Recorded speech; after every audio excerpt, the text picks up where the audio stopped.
តោះបងប្អូនទាំងអស់គ្នាមកមើលមុខម្ហូបដែលកើតឡើងដោយការចៃដន្យរបស់ខ្ញុំរឿងដើមដំបូងគឺ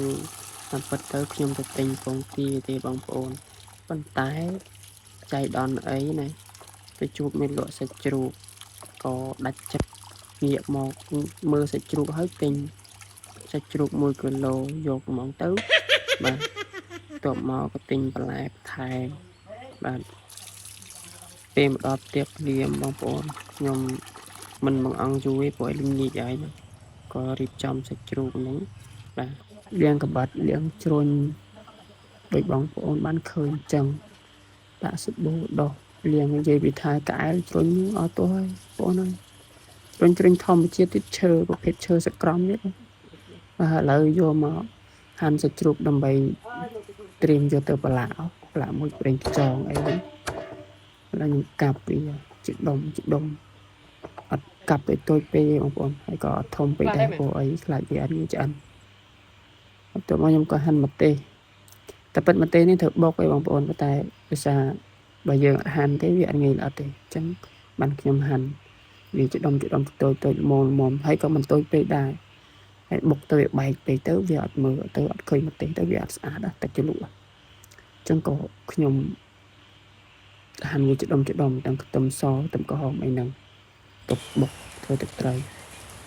ឡូវខ្ញុំបានដាក់ទឹកត្រីរួចហើយជាមួយនឹងម្សៅស៊ុបដែរហើយក៏ថែមជាមួយក្រូចឆ្មាចំនួន4ផ្លែបងប្អូនក្រូចឆ្មាខ្ញុំក៏ដុសម្ទេសដែលបានបុកហ្នឹងជាមួយខ្ទឹមសអីហ្នឹងចូលមកដាក់លាយចូលគ្នា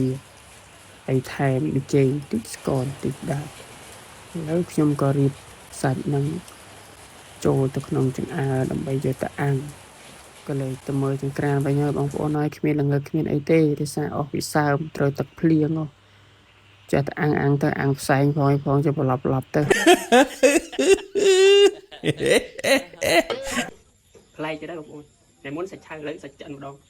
អាំងផ្ទាល់ហុកផ្ទាល់បាទនេះទឹកជ្រលក់យើងបាទទឹកជ្រលក់មកតំណងមកអាយ៉ា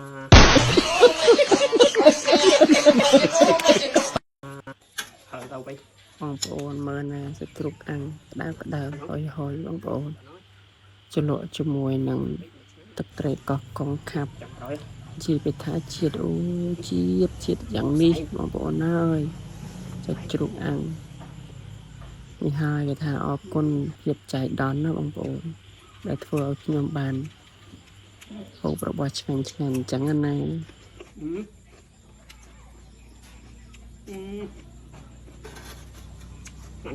ដោយអ្វីដែលបងប្អូនបានឃើញអញ្ចឹងមួយម៉ាត់ទៅបងប្អូន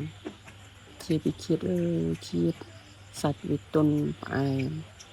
ជួបជាមួយទឹកត្រីហឹរជូរអែម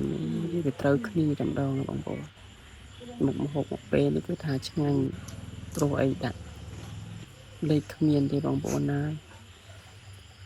ដូច្នេះបងប្អូនវីដេអូនេះមានតែប៉ុណ្្នឹងទេបងប្អូនកុំភ្លេចជួយ like និង share follow អ្នកមួយផងបងប្អូនអរគុណច្រើនបងប្អូន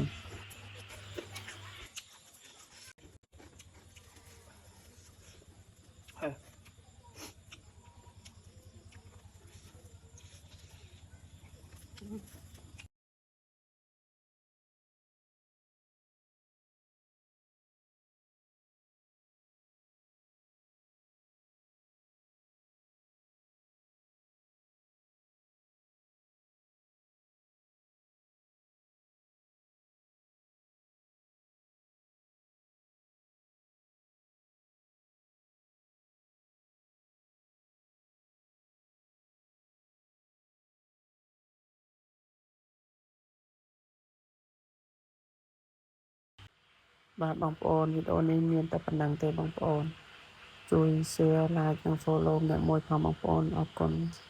សម្រាប់ការទស្សនាវីដេអូនេះ